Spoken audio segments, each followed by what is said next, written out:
दोस्तों स्वागत है हमारे YouTube चैनल पर आपका।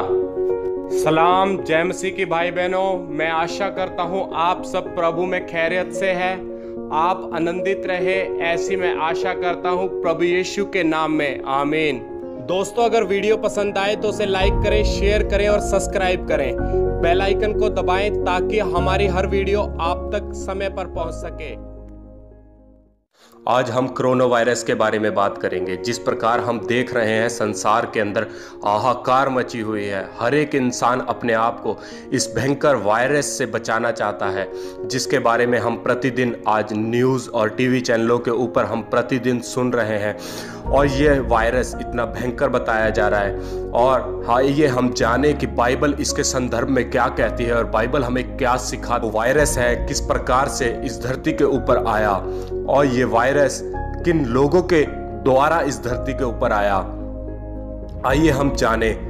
जो शैतान है वो इस धरती का राजा है, जो ईश्वर का विरोधी है वो हमें भी अपने जैसा बनाना चाहता है और हम उसके पाप में होकर के वो चाहता है हम पाप करें और परमेश्वर के विरुद्ध जाएं और परमेश्वर की मर्जी को ना पूरा करते हुए हम शैतान की मर्जी को पूरा करें और इस संसार के अनुसार अपने जिंदगियों को व्यतीत करें, जो कि पाप की जिंदगी है, जो कि मृत्यु की जिंदगी है, जो कि बीमारियों की जिंदगी है। अगर हम परमेश्वर से अलग रह करके अगर अपना जीवन बिताते हैं तो वो बीमारियों का, परेशानियों का, चिंताओं का और कई प्रकार की हमारे ऊपर ऐसी विपत्तियां आती हैं, क्योंकि शैतान हमें एक टेक्निकल और एक आधुनिक युग के अंदर लेकर के चल रहा है, जिसके कारण हमारी जिंदगियां बर्बाद होती जा रही है पोल्यूशन के कारण। और कई प्रकार की जो चाइना रिसर्च करती है और उस रिसर्च का गलत परीक्षण के कारण ये कोरोना वायरस वहां से जैसे पैदा हुआ है, आज ये हमारे बीच में इस जगह में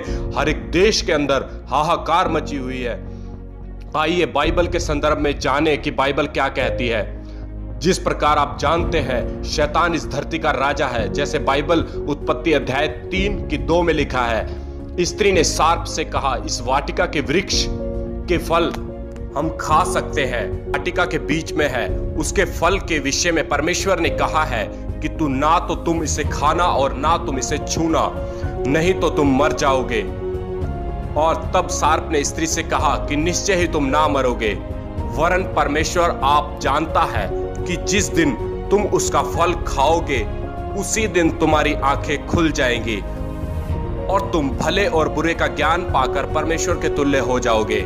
सचमुच आज लोग परमेश्वर के तुल्य होना चाहते हैं, इस टेक्निकल युग सार परमेश्वर से ऊंचा उठना चाहते हैं और परमेश्वर के विमुख जाना चाहते हैं। आज परमेश्वर कारण लोगों के दिलों में से आज ईश्वर का डर खत्म हो गया है।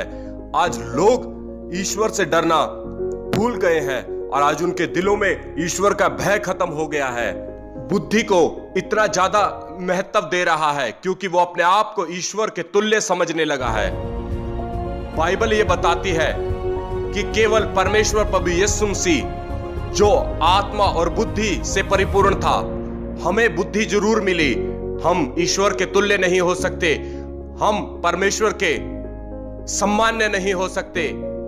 जो परमेश्वर है भी गलत फैसले नहीं लेता, पर हमारी बुद्धि गलत फैसले ले लेती है और गलत कार्यों को है और हमारे जो उन कार्यों के बाद निष्कर्ष निकलते हैं वो कई बार गलत निकलते हैं, जिनके नतीजे बहुत खराब होते हैं। इस तरह हम देखेंगे मत्ती 24 और उसकी 47 आयत में लिखा है, मैं तुमसे सच कहता हूं वह उसे अपनी सारी संपत्ति पर सरदार ठहराएगा। आज जो शैतान है उस धरती के ऊपर अधिकार जमाए बैठा है और लोगों के दिलों के अंदर से इस डिजिटल युग के कारण लोगों के दिलों में से ईश्वर का डर और भय खत्म हो गया है।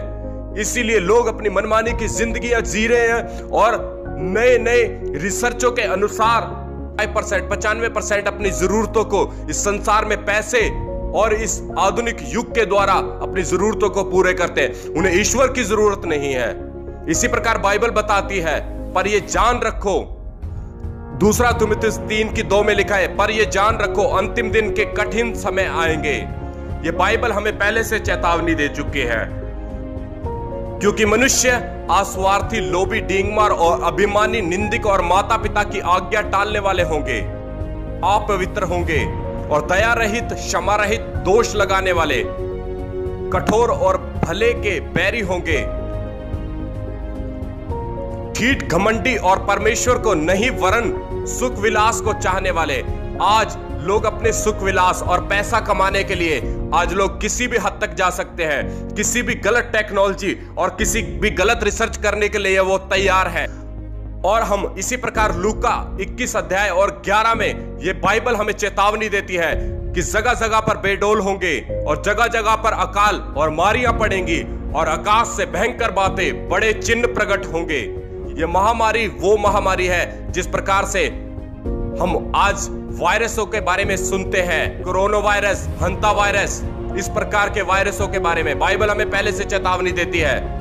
और बाइबल बताती है यशाया में जो 3:9 में लिखा है कि उनका चेहरा भी उनके विरुद्ध साक्षी देता है। सदोमियों के न्याय वो आपको आप ही बिखानते नहीं और छिपाते हैं, उन पर हाय, क्योंकि उन्होंने अपनी ही हानि आप ही की है।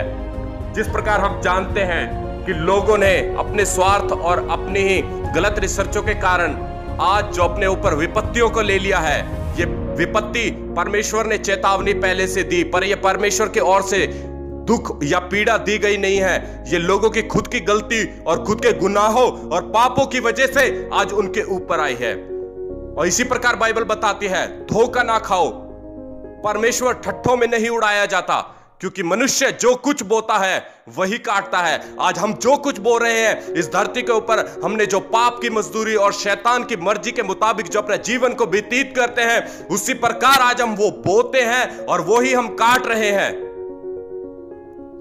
इसीलिए बाइबल बताती है इस प्रकार, यशाया 55 के 7 में लिखा है, दुष्ट अपने चाल चलन और अनर्थकारी सोच और विचार को छोड़कर यहोवा की ओर फिरे, वह उस पर दया करेगा, वह हमारे परमेश्वर की ओर फिरे और वह पूरी रीति से उसे क्षमा करेगा।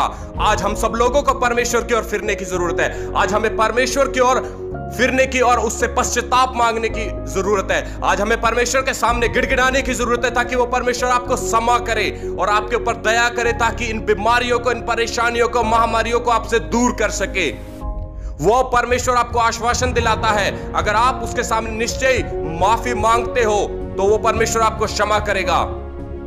बाइबल बताती है जिस प्रकार भजन संहिता 91:3 में लिखा हुआ है, वह तो मुझे बहलियों के जाल से और महामारी से बचाएगा, वह तो मुझे अपने पंखों की आड़ में ले लेगा। तू उसके पैरों के नीचे शरण पाएगा, उसकी सच्चाई तेरे लिए ढाल और झिलम ठहरेगी। ना तो तू रात के भय से डरेगा और ना तू तीसरे दिन जो दिन को उजड़ता है, और ना तू उस मारी से, ना तू उस वायरस से जो अंधेरे में फैलता है, और ना तू उस महारोग से जो दिन दोपहरी में उजड़ता है। बाइबल हमें इस बात का आश्वासन दिलाता है, बाइबल इस बात की विश्वास दिलाता है, अगर हर एक इंसान परमेश्वर के सामने घुटना टेके और उसके सामने गिड़गिड़ाए तो परमेश्वर इस संसार से हर एक प्रकार की बीमारी और परेशानियों को परमेश्वर दूर करेगा और वो सबको निजात देगा। और बाइबल कहती है भजन संहिता 91:7 में कि तेरे निकट 1000 और तेरे दाहिने 10,000 गिरेंगे परंतु तेरे पास ना आएंगे। भजन संहिता 91:7 में लिखा है। और बाइबल हमें विश्वास दिलाती है, आज जो विश्वास करने वाले लोग हैं, जो परमेश्वर से डर और भय मानने वाले लोग हैं, परमेश्वर उनकी मदद करता है, उन पर दया करता है, क्षमा करता है। आज जो परमेश्वर से डरने वाले लोग हैं, उन्हें जरूरत नहीं है डरने की, क्योंकि परमेश्वर उनकी मदद करेगा।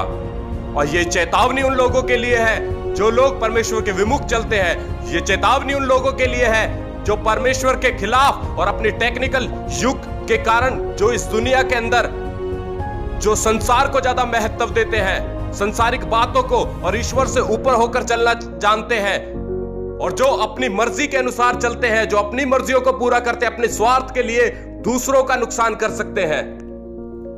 इन वचनों के द्वारा परमेश्वर सभी को आशीष दे। आमीन।